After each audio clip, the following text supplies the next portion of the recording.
Ya, shalom. Selamat berjumpa di kontekstual Bible Reading. Kita sampai di dalam 2 Korintus pasal 6. 2 Korintus pasal 6. Sebagai teman-teman sekerja, kami menasihatkan kamu supaya kamu jangan membuat menjadi sia-sia kasih karunia Allah yang telah kamu terima. Sebab Allah berfirman, pada waktu aku berkenan, aku akan mendengarkan engkau. Dan pada hari aku menyelamatkan, aku akan menolong engkau. Sesungguhnya, waktu ini adalah waktu berkenan itu. Sesungguhnya hari ini adalah hari penyelamatan itu. Dalam hal apapun kami tidak memberi sebab orang tersandung, supaya pelayanan kami jangan sampai dicela. Sebaliknya, dalam segala hal kami menunjukkan bahwa kami adalah pelayan Allah, yaitu dalam menahan dengan penuh kesabaran, dalam penderitaan, kesesakan, dan kesukaran, dalam menanggung dera, dalam penjara dan kerusuhan, dalam berjerih payah, dalam berjaga-jaga dan berpuasa, dalam kemurnian hati, pengetahuan, kesabaran, dan kemurahan hati, dalam Roh Kudus dan kasih yang tidak munafik, dalam pemberitaan kebenaran dan kekuasaan Allah, dengan menggunakan senjata-senjata keadilan untuk menyerang ataupun untuk membela, ketika dihormati dan ketika dihina, ketika diumpat atau ketika dipuji, ketika dianggap sebagai penipu namun dipercayai, sebagai orang yang tidak dikenal namun terkenal, sebagai orang yang nyaris mati dan sungguh kami hidup, sebagai orang yang dihajar namun tidak mati, sebagai orang berduka cita namun senantiasa bersuka cita, sebagai orang miskin namun memperkaya banyak orang, sebagai orang tak bermilik sekalipun kami memiliki segala sesuatu. Hai orang Korintus, kami telah berbicara terus terang kepada kamu. Hati kami terbuka lebar-lebar bagi kamu, dan bagi kamu ada tempat yang luas dalam hati kami. Tetapi bagi kami hanya tersedia tempat yang sempit di dalam hati kamu. Maka sekarang supaya timbal balik, aku berkata seperti kepada anak-anakku, bukalah hati kamu selebar-lebarnya. Janganlah kamu merupakan pasangan yang tidak seimbang dengan orang-orang yang tak percaya, sebab persamaan apakah terdapat antara kebenaran dan kedurhakaan, atau bagaimanakah terang dapat bersatu dengan gelap? Persamaan apakah yang terdapat antara Kristus dan Belia? Apakah bagian bersama orang-orang percaya dengan orang-orang tak percaya? Apakah hubungan bait Allah dengan berhala? Karena kita adalah bait Allah, bait dari Allah yang hidup menurut firman Allah ini. Aku akan diam bersama-sama dengan mereka dan hidup di tengah-tengah mereka. Dan aku akan menjadi Allah mereka, dan mereka akan menjadi umatku. Sebab itu keluarlah kamu dari antara mereka, dan pisahkanlah dirimu dari mereka, firman Tuhan. Dan janganlah menjamah apa yang najis, maka aku akan menerima kamu. Dan aku akan menjadi bapamu, dan kamu akan menjadi anak-anakku, laki-laki dan anak-anakku perempuan. Demikianlah firman Tuhan yang Maha Kuasa. Ya, terima kasih. Kita sampai di 2 Korintus pasal 6. Dan di sini Paulus memperlihatkan bagaimana dia hidup dan bersikap, memiliki prinsip dalam pelayanan. Sebelum pasal 6, di pasal 5, 2 Korintus ini disimpulkan di ayat 20 dan 21. Jadi kami ini adalah utusan-utusan Kristus. Seakan-akan Allah menasihati kamu dengan perantaraan kami dalam nama Kristus, kami meminta padamu, berilah dirimu didamaikan dengan Allah. Dia yang tidak mengenal dosa telah dibuatnya menjadi dosa karena kita, supaya di dalam Dia kita dibenarkan oleh Allah. Dan inilah yang menjadi goal di dalam pelayanan Paulus, bahwa banyak orang terbuka hatinya dan percaya pada Yesus untuk didamaikan dengan Allah. Karena di dalam Yesus, orang-orang yang didamaikan itu dibenarkan. Jadi tidak hanya dosanya diampuni, tapi dia juga dibenarkan untuk menjadi orang-orang yang benar. Jadi goal, tujuan, sasaran yang jelas, pelayan-pelayan Kristus ini untuk banyak orang didamaikan dengan Allah. Lalu di dalam pelayanan, bagaimana Paulus hidup dalam pelayanan itu? Yang pertama kita lihat di pasal 6 ayat 1, sebagai teman-teman sekerja, berarti dia memiliki satu tim pelayanan yang terus-menerus memberitakan berita pendamaian itu. Dan di dalam tim itu dia menasihati supaya kamu jangan membuat menjadi sia-sia kasih karunia Allah yang telah kamu terima. Jadi keselamatan, kasih karunia Allah jangan dibuat sia-sia, tapi justru untuk bersaksi, menyaksikan kasih karunia Allah di dalam penyelamatan orang-orang yang berdosa ini. Lalu di ayat 3, dalam hal apapun kami tidak memberi sebab orang-orang tersandung, supaya pelayanan kami jangan sampai dicela. Ini satu prinsip pelayanan Paulus, yaitu hidup tidak menyia-nyiakan kasih karunia Allah, dan dia hidup untuk melayani supaya yang dilayani jangan menjadi tersandung karena sikap, tindakan, perkataan, perilaku yang dia sampaikan. Dan ini prinsip seorang pelayan Tuhan memiliki kesaksian yang baik, tidak membuat batu sandungan dan tidak dicela. Dan bagaimana kalau pelayanan itu banyak tantangan, banyak tekanan, banyak penderitaan, maka Paulus mempunyai prinsip dalam pelayanan ini. Dia katakan, kami adalah pelayan Allah, yaitu dalam menahan dengan penuh kesabaran dalam penderitaan, dalam kesesakan, dan dalam kesukaran. Seorang pelayan Kristus, dia bertahan dengan penuh kesabaran apabila menghadapi tekanan, tantangan, kesukaran. Seringkali hamba-hamba Tuhan, pelayan-pelayan Tuhan yang menghadapi tantangan ini mundur dari pelayanan.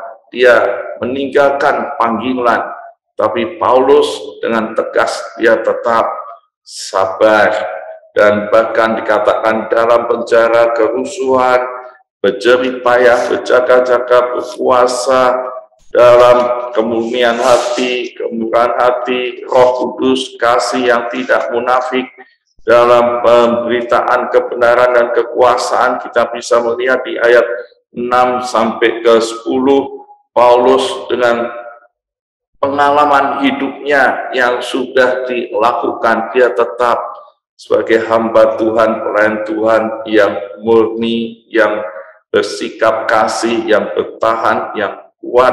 Bahkan ada paradok-paradok yang ada dalam pelayanan yang ditemui, ketika dihormati dan ketika dihina, ketika diumpat, ketika dipuji, ketika dianggap penipu namun dipercaya, orang tidak dikenal namun terkenal, orang yang nyaris mati namun kami hidup, orang yang dihajar namun tidak mati, orang yang berduka cita namun sukacita senantiasa.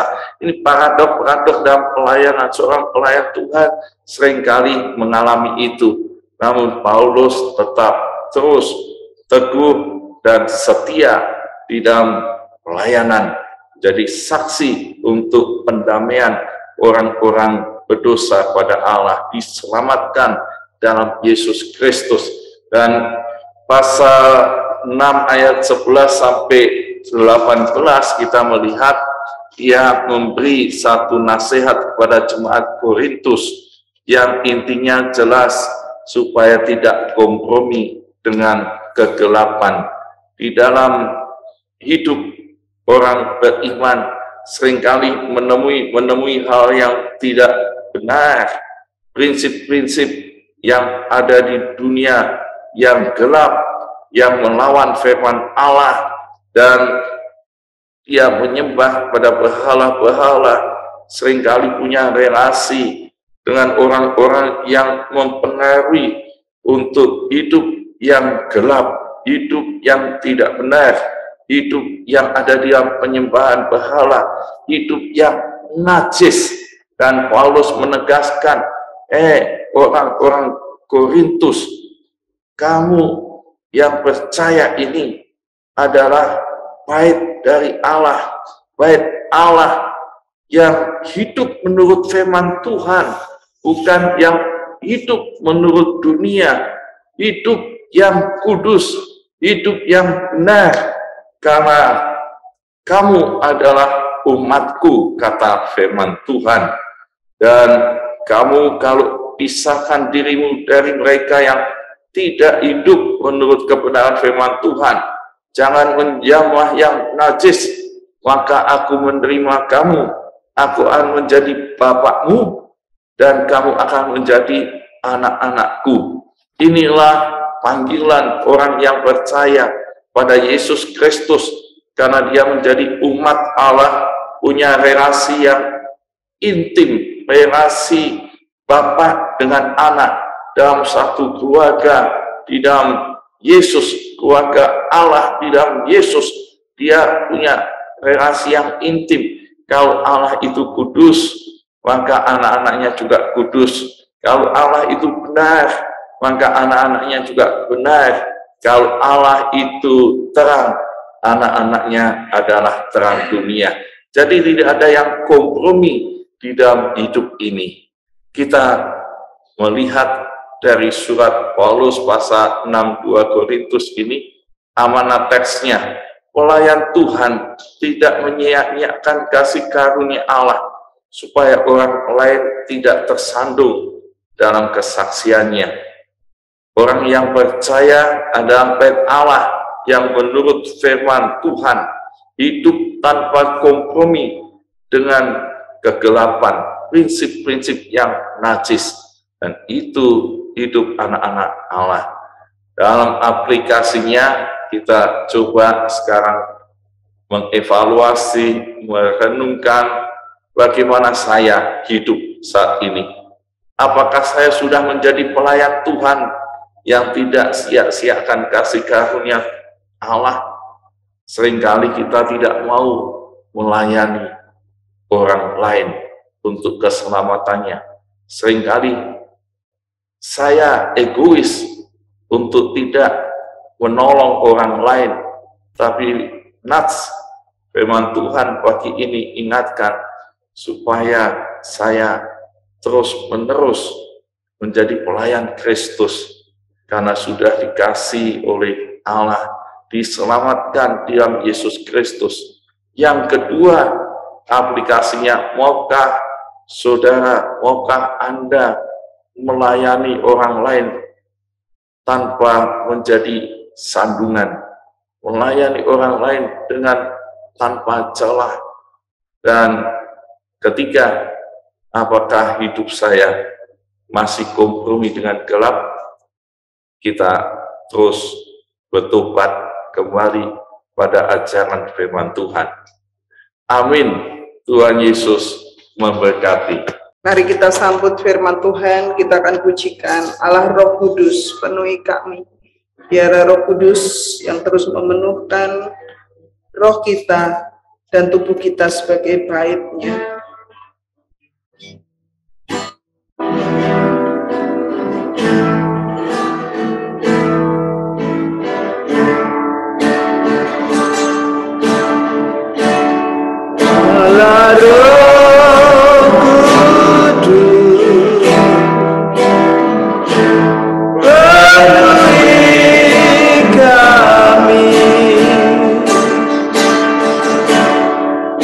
Rindu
mengucap syukur untuk kasih karunia yang Tuhan berikan, sehingga kita boleh menjadi pelayan-pelayan Kristus, kita boleh menjadi hamba-hambanya yang terus memberitakan kebenaran. Kita terus berdoa supaya kita terus mau melayani orang lain, dan kita tidak menjadi batu sandungan dimanapun kita berada. Kita terus mau hidup berkenan di hadapan Tuhan. Mari kita bersyukur dan berkomitmen. Bapa di surga, kami mengucap syukur kepadamu Tuhan, karena kasih kemurahan Tuhan kami boleh menjadi pelayan-pelayan Kristus. Kami boleh dipanggil untuk menjadi pelayan kebenaran. Kami terus berdoa supaya Tuhan menolong kami, Tuhan menyucikan, menguduskan hidup kami, supaya hidup kami mencerminkan kemuliaan Tuhan.